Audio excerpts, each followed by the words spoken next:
بسم الله الرحمن الرحیم. سید حامد محمودزاده هستم از شبکه آموزشی فارسی زبانان learningtv.ir.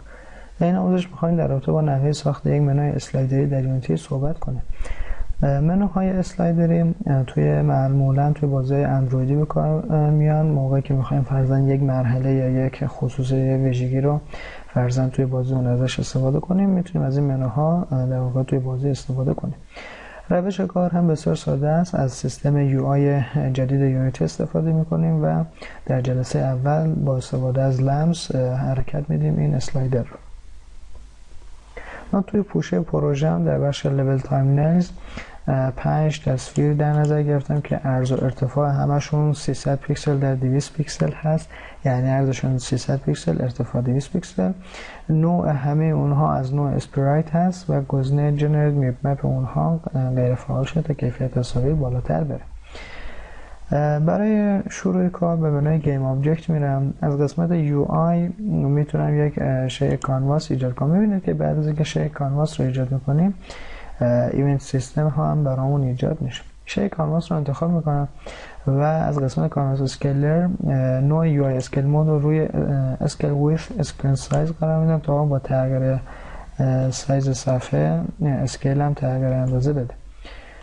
رزولوشن 960 در 600 رو در نظر میگیرم برای در واقع کانواس. زیر مجموعه کانواس یک شی خالی ایجاد میکنم به نام اسکرول. اسمش زیاد اهمیتی نداره. به این اسکرول هم یک کامپوننت اعمال میکنم از بخش کامپوننت UI. کامپوننت اسکرول رکت رو میدیم برای که بتونیم با استفاده از اسکرولی که در اختیارمون هست یک محتوایی رو جابجا کنیم. همونطور که میبینید در تنظیمات اسکرول رکت گزینه‌های مختلفی رو داریم.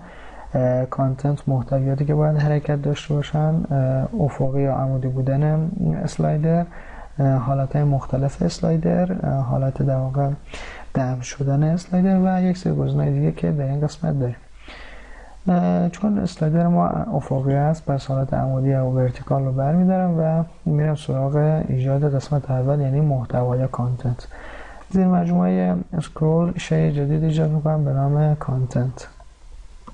کانتنت و در واقع نوع در واقع انچرپریست اون رو روی حالت آخر قرار میدم، لفت و اسکرچ.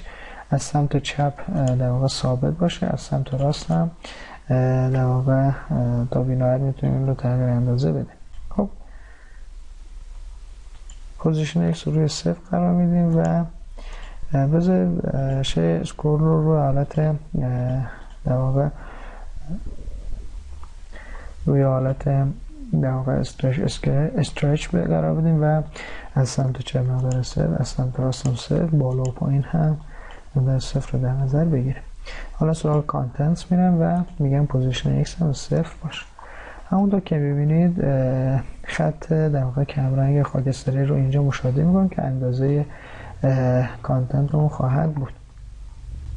در هر کانواس 3 تصویر نهایتا میتونیم ببینیم. مابقی تصاویر بیرون کانواس قرار میگیرن و با اسکرول اونها رو به محیط کانواس میاریم تا بتونیم اونها رو ببینیم. هر کانواس پس اگه بخوام اینطوری در واقع تنظیم کنم، همونطور که میبینید اگر بخوام عرض در واقع کانتنت رو زیاد کنم میتونم این رو روی 0 قرار بدم، عرض رو زیاد کنم تا تقریبا این مقدار، حالا یا هر مقدار کمتری میشه در نظر گرفت. این محدوده کانتنت اون است که توی این در واقع کانواس حرکت خواهند کرد. بریم سراغ اول محتوا. کانتنت رو کلیک راست میکنم، UI ایمیج. اولین ایمیجی که خواهیم ساخت اسمش رو میذارم ایمیج 01 یا لول 01 بهتره بگم، لول 01 و تکسچر مورد نظرمون رو قرار میدیم در این قسمت، اسپرایتمون رو، و روی گزینه ست نیتیو سایز کلیک میکنم تا به حالت در واقع استاندارد و مرتب در بیاد. خب این لول 01 برای لول 02 هم به همین نحو لول 02 رو هم قرار میدم. این بار از اسپرایت 02 قرارش میدم در این ناحیه، دابلیکیت میگیرم و لول 03 در این ناحیه و همینطور لول 04 و لول 05. خب لول 04 هم تکسچر خودش، لول 05 هم که در نایه قرار میگیره تکسچر مورد نظر خودش. خب همونطور که میبینید 5 تکسچر داریم در این نواحی قرار گرفتن و اون چیزی که مد نظر ما بود رو ایجاد کردن برامون. تکسچر هامون در واقع همونطور که میبینید شاید کامل داخل یک محدوده قرار نگیره. میبینید که داخل پنجره گیممون حد اکثر 3 در واقع منو رو خواهیم داشت، 3 لول رو خواهیم داشت.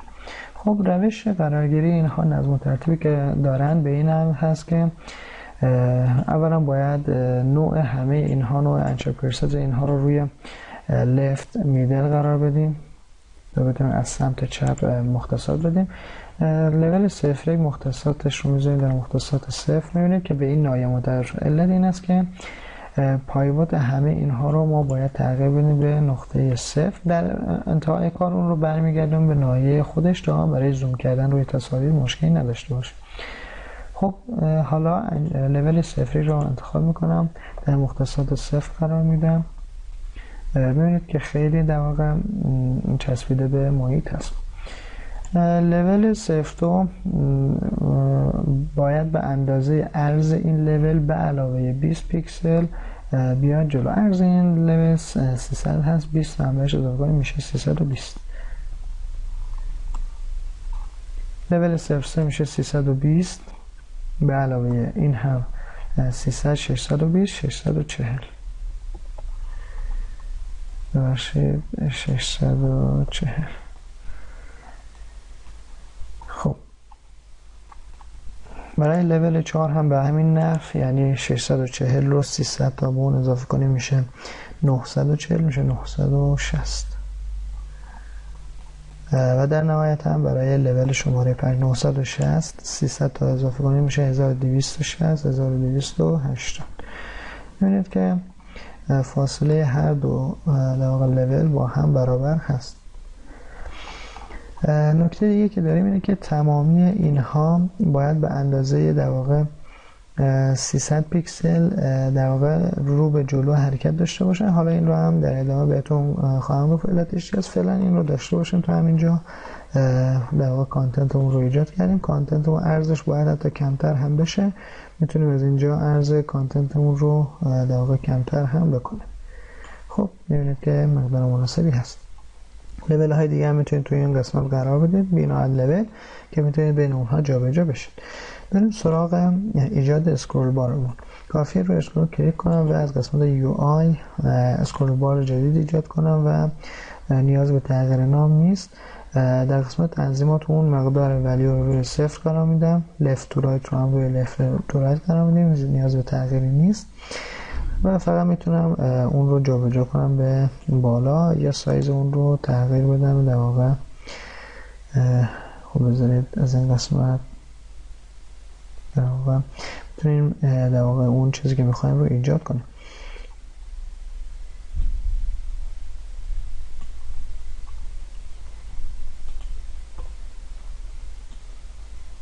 خب این در واقع یو آی ما شد. خب بریم سراغ بحث اسکرول خودمون که در ابتدای آموزش در رابطه با اون صحبت کردیم. اولین چیزی که از ما میخواد کانتنت هست، میتونیم در این قسمت قرارش بدیم. هاریزونتال تیکش خورده، نیازی به تغییر نیست. ورتیکال رو باید برداریم چون که قرار اسلایدر ما افقی باشه نه عمودی. گزینه موومنت تایپ و الاستیسیتی و اینرشیا و دیسلریشن ریت رو توضیح خواهم داد. اسکرول سنسیتیویتی رو توضیح خواهم داد. بریم سراغ هاریزونتال اسکرول بار. اسکرول بار افقی رو از ما میخواد که همین اسکرول بار بود که ایجاد کردیم. اگر بازی رو پلی کنم، چون گوشیم وصل به در واقع کامپیوتر است و از یونیتی ریموت استفاده میکنم، میتونم با انگشتم منو رو در واقع جابجا کنم. بذارید موضوع بیارم اینجا. ببینید که با انگشتم میتونم این منو رو جابجا کنم و در هر لحظه من 3 تصویر رو در واقع منوی کانواس هم دارم. ببینید که خیلی ساده تونستم برای در واقع یک چنین منوی رو بسازم. اما در واقع این کار هنوز کامل نشده. برای اینکه کارمون کامل بشه و در واقع اون چیزی که می‌خواستیم رو داشته باشیم، نیاز است که یک سری تغییرات بسیار ریز توی در واقع کانتنتمون اعمال کنیم و یک سری کدهایی که قراره بنویسیم. خب اگر من بخوام فرضاً رو لول 0 قرار بگیرم یا لول 1 قرار بگیرم، لول 0 هم توی بازی ها باید دقیقاً وسط قرار بگیره. لول فعالمون، لولی که قرار انتخابش کنیم، دقیقاً وسط قرار میگیره و یک مقدار هم بزرگتر نسبت به بقیه. حالا بذارید همینطوری نشونتون بدم. یعنی فرضاً اگر لول 2 لول فعالمون هست، میشه اسکلش 1.1 و وسط هم قرار داره. خب ما میخوایم کاری کنیم که این عمل انجام بشه. برای این کار کافیه همه این 5 لول رو به اندازه در واقع 320 پیکسل جابجا کنیم. خب لول 0 رو به اندازه 320 پیکسل میارم. خب این رو به اندازه 640 پیکسل، 960، 1280 و بعد از 1280 میشه 1600 که این را می نویسیم 1600. میبینید که منوی ما در واقع به اندازه یک اسلاید در واقع به جلو منتقل شد. خب من این رو بزرگتر میکنم، کانتنتم رو سایزش رو بیشتر میکنم.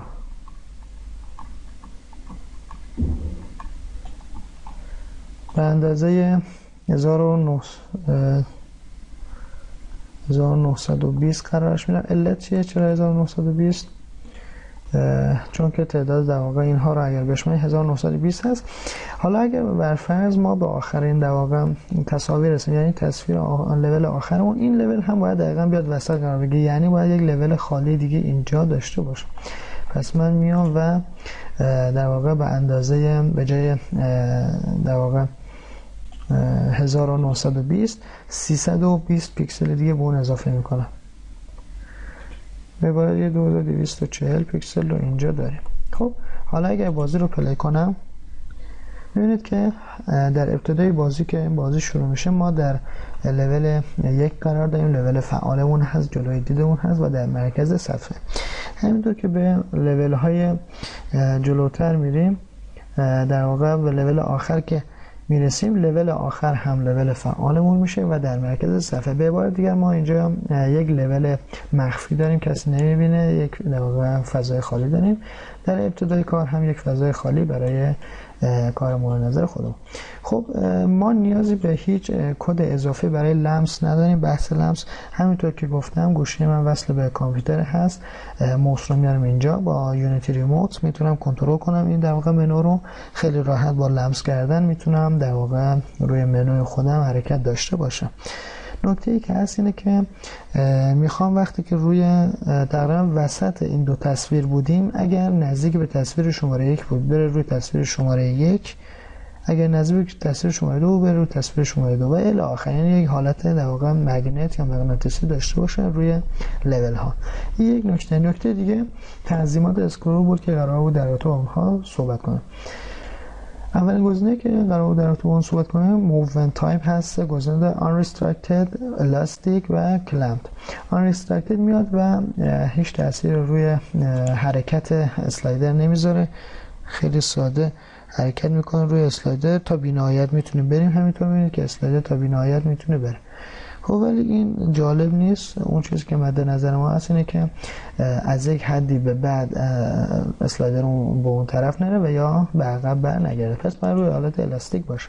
حالا بذارید ببینیم به چه صورت در میاد. موقعی که روی حالت الاستیک یکم برگردم عقب، بیشتر از اون دیگه نمیتونم برگردم. منو برمیگرده سر جای خودش. میبینید که این حالت رو داره.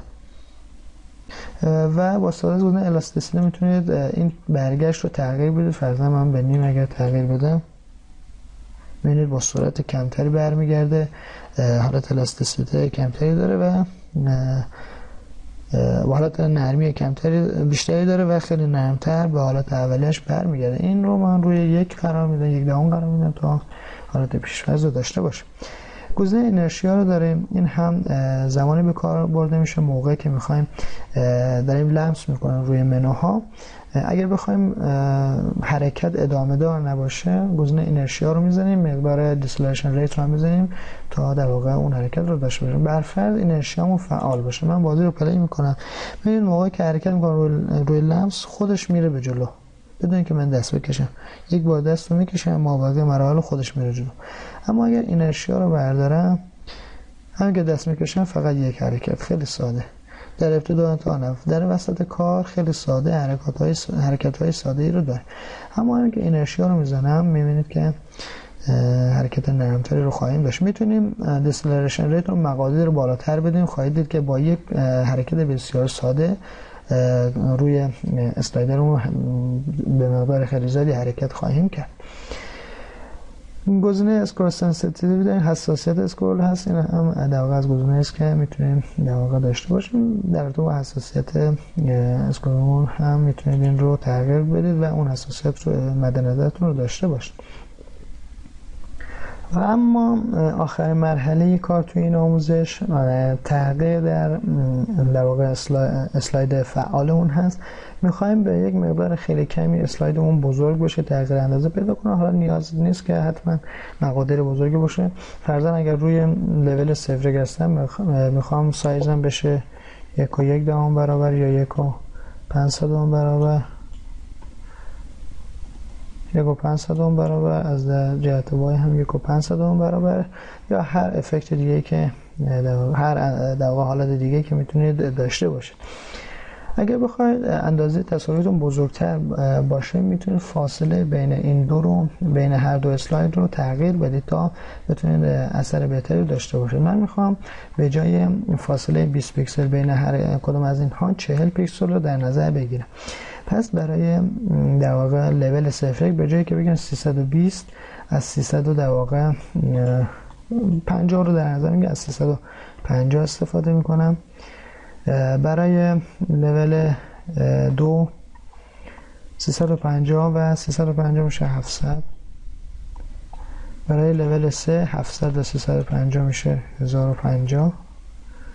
برای لول 4 1050 و 350 میشه 1400. برای لول 5 هم 1750 و برای آخرین لولمون که در واقع لول خالی هست میتونید عرض رو زیاد کنید، 1750 رو در واقع با اون باید مقدار 650 رو اضافه کنیم. خب بذارید اینجا مقدار رو اضافه کنیم. 2240 داشتیم، آخرین مقدار اون بود، میاریمش روی 1750. خب 350 تا اگر بهش اضافه کنیم میشه 2100. اگه 2100 رو 350 بهش اضافه کنیم میشه 2450. این هم لول خالی ما که در این قسمت قرار گرفت و میتونم در واقع همه لول هامو اینجا مشاهده کنم. خب اگر بازی رو پلی کنم می‌بینید که توی هر لحظه 2 تصویر رو در محیط داریم. البته این که چند تصویر رو در محیط داشته باشیم بستگی به رزولوشن کانواس شما هم داره، میتونید تغییر بدید تعداد در واقع تصاویر رو. من فعلا این مقدار رو در نظر میگیرم، یعنی 2 تصویر رو یا 3 تصویر رو در نظر میگیرم.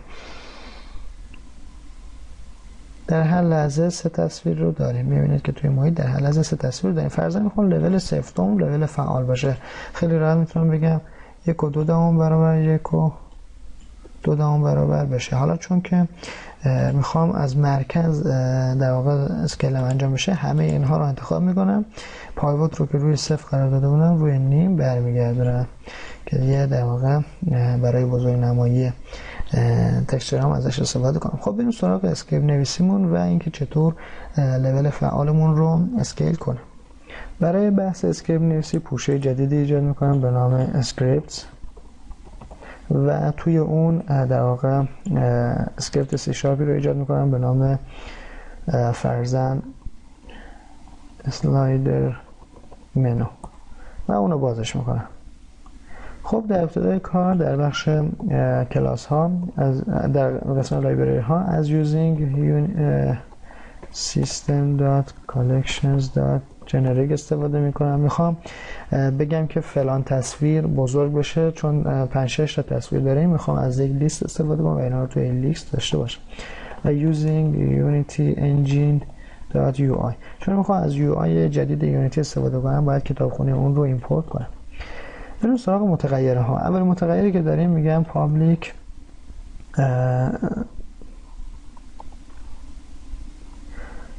scroll bar، اسمش رو بذارم my scroll bar، چون میخوام مقدار value اسکرول بار رو، اگر بریم سراغ پروژمون نگاه کنید، اگر اسکرول بار رو انتخاب کنم هرچه مقدار value رو تغییر بدیم میبینید که در این قسمت قابل تغییر هست این value و ما با value هست که میتونیم در واقع منو رو حرکت بدیم.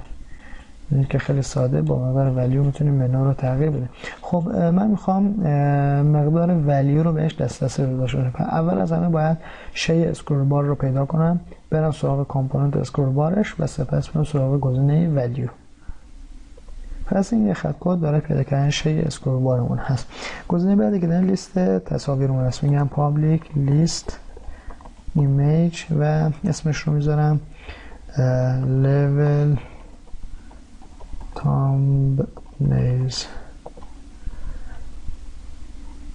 خب اسکریپت رو به دوربین اعمال میکنم، اینو بذارید بعد اسکریپت رو به دوربین اعمال میکنم. کاری که نیاز است انجام بده اینه که از این مقدار ولیو استفاده رو انجام بدم. اولین کاری که انجام میدم اینه که میخوام تمرکز روی تامنیل ها داشته باشه، یعنی اینکه اگر اسکرول بارمون بین در واقع دو تا تصویر قرار گرفت تشخیص بده که روی کدوم تصویر بپره و روی اون مگنت داشته، حالت مغناطیسی داشته باشه. چون هر لحظه قراره در واقع بررسی بشه میگم اگر input.touch count مساوی شد با 0، یعنی دستمون روی لمس نبود. اگر دستمون روی لمس نبود اون موقع برو بررسی کن. اگر در واقع اسکرول بار اون مقدار ولیوش بین 0 تا 125,000 بود میشه در واقع لول 0، یعنی لول 0 باید نشون داده بشه. اگر روی 125,000 تا در واقع 375,000 بود روی حالت دوم و الی آخر. حالا این عدد از کجا به دست میاد؟ خیلی ساده. کل تصاویری که ما توی در واقع لولمون استفاده کردیم 5 تصویر بود. توی در واقع اسلایدر استفاده کردیم 5 تصویر بود و اسکرول بار ما نهایتا عدد 1 رو نشون میده، از 0 شروع میشه تا 1. پس اگه بخوام هر تصویر رو نشون میدم اسکرول بار باید طوری حرکت کنه که این 5 تا رو یکی نشون بده. به عبارت دیگه باید 2 حرکت کنه، 25 سالم حرکت کنه یا 2 حرکت کنه بسته به در واقع تعداد تصاویر ما و اون تصویر مورد نظر ما رو نشون بده. خب اگر بخوام از رو تصویر بهتون نشون بدم خیلی ساده میتونم بگم اگر 0 بود تا مقدار 125,000 تقریبا 13 سال، حالا فرضاً اگر از 0 تا 125,000 بود باید تصویر شماره 0 یا لول 0 که اون نشون داده بشه. از 125,000 تا 375,000 لول 0 باید نشون داده بشه. از 375,000 تا 625,000 در واقع باید لول 03 مون. از 625,000 تا 875,000 لول 4 و در نهایت لول 5. حالا این عدد از کجا به دست میاد؟ خیلی ساده. وقتی میگیم 5 تصویر داریم میتونیم بگیم 25 یا 2 فرق نداره. مقادیری که بذارید اینو تغییر میدیم به 2. میبینید که 2 الان مقدار مناسبی نیست ولی 25 مقدار مناسبی است، چون که ما در واقع بذارید اینو 25 میبینید که 25 که در نظر میگیرم هر 4-5 تا تصویر یکی پشت سر هم میتونیم این تو به این نحو نشونشون بدیم و در واقع اون چیزی که میخوایم رو داشته باشیم. میبینید که وقتی 25 قرار میدم هر 3 تصویر در وسط قرار گرفتن. حالا اگر این رو روی نیم قرار بدم، روی نیم که قرار بدم باز هم هر 3 تصویر در وسط قرار گرفتن، اون چیزی که میخوایم برامون درست شده. پس هر 25 رو داریم. حالا چرا 125 سال؟ میبینید که 25 سال نصف اون میشه 125,000. 125,000 کمتر از اون باشه کمتر از 125000 باشه مطمئنا تصویر شماره 0 نشون داده میشه. اگر در واقع بین 125000 تا 300 در واقع 75000 باشه تصویر 2 و الی آخر که در واقع عدد بسیار ساده است. خیلی ساده میتونید اینها رو پیدا کنید. mathf.lerp مقدار اولیه‌مون هست همین مقدار، یعنی مقداری که داریم. مقدار ثانویه‌مون مقدار 0 و با سرعت مثلا 500 f یا هر مقدار دیگه، فرضاً 1/10 f. خب از mathf استفاده کنیم. mathf.lerp برای اینکه از یک مقدار اولیه به یک مقدار نهایی برسیم با یک سرعت خاص 1/10. فرضاً لمس رو کشیدیم روی اسلایدرمون و در وسط کار دستمون رو برمی‌داریم. باید اسکرول بار مقدار ولیو اسکرول بار تغییر کنه از اون مقداری که هست به مقدار 0 جابجا بشه و با این صورت زمانی که در واقع مقدار ولیومون کمتر از 125000 است و دستمون روی تاچ نیست. حالا اگر شرط بعدی باشه، یعنی else if، در غیر این صورت اگر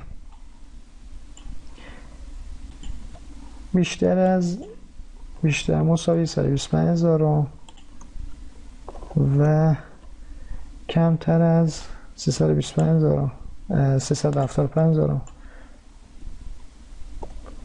باشه، اتفاقی که خواهد افتاد در واقع همین مقدار رو داره این بار با یک مقدار در واقع تغییر در مقدار 0. خب مقدار 0 میشه مقدار 25 f و برای حالتهای بعدی هم به همین نحو. پس این رو کپی میزنم و الی آخر همینطور این رو قرارش میدم. یا اگر بین 375000 و 625000 بود، به جای 25 عدد نیم رو نشون بده.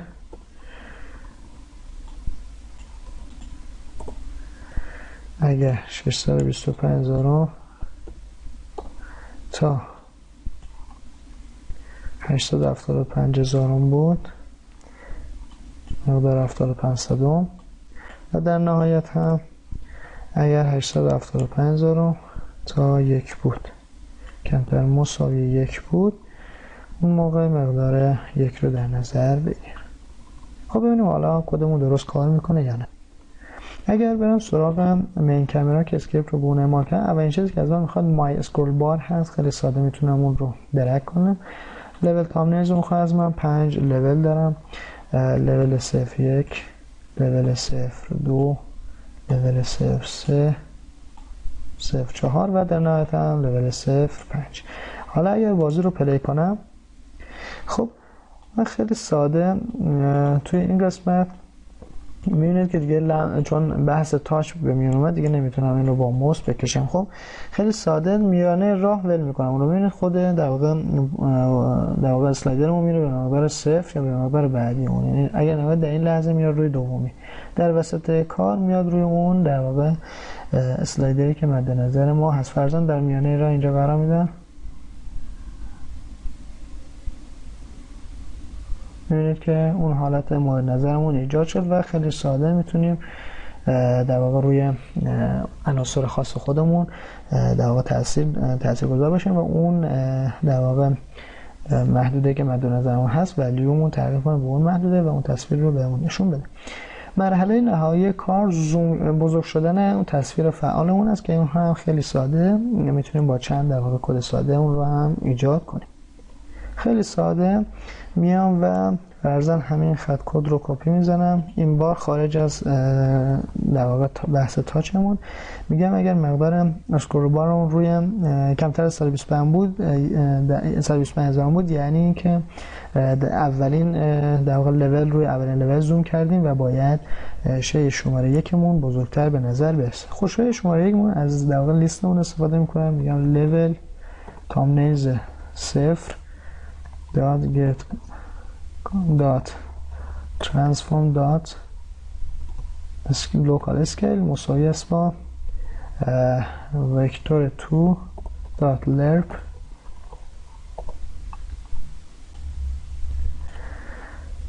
از مقدار اسکیل اولیش تا نیو vector 2 مقدار 1 و 1 دهم و 1 و 1 دهم F و 1 و 1 دهم F تا با سرعت فرضاً 500 یا 1 دهم F.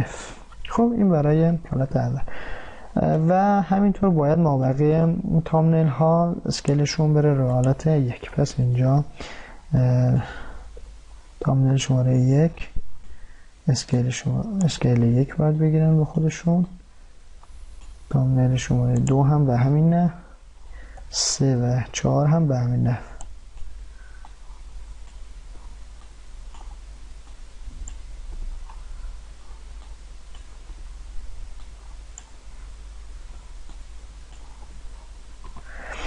و حالا میگیم اگر تو این نایه بود، حالا بذارید ببینیم کدومون درست هست یا نه. بازی رو پلی میکنم. در ابتدای بازی میبینید چون که ولیو ما مقدار 0 رو داره، اندازه لول 0 که اون بزرگتر هست، میتونیم اون 1 و 1 دهم رو مقدار بزرگتری رو هم در نظر بگیریم. به جای 1 و 1 دهم 1 و 2 دهم در نظر میگیریم تا کاملا مشهود باشه. حالا میگم else if، در غیر این صورت اگر، خب اگر چی؟ اگر بین 125,000 تا 375,000 باشین، اتفاقی که خواهد افتاد این بار همین در واقع کد ها با این تفاوت که لول 0 میشه لول تامنیل 0 میشه تامنیل 1 و به جای 1 اینجا مقدار 0 رو در نظر میگیره. برای مابقی هم به همین نه، یعنی کپی میزنم این خط رو، به جای 1 2 رو در نظر میگیرم، اینجا به جای 2 عدد 1 رو وارد میکنیم،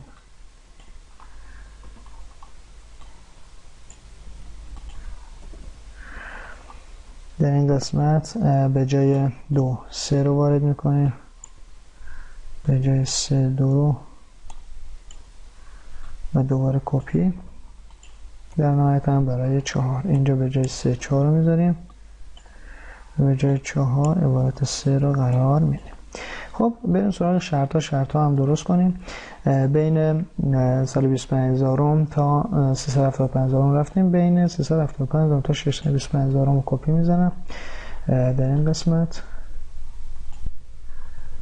625,000 تا 875,000، اینم 875,000 تا کمتر مساوی 1.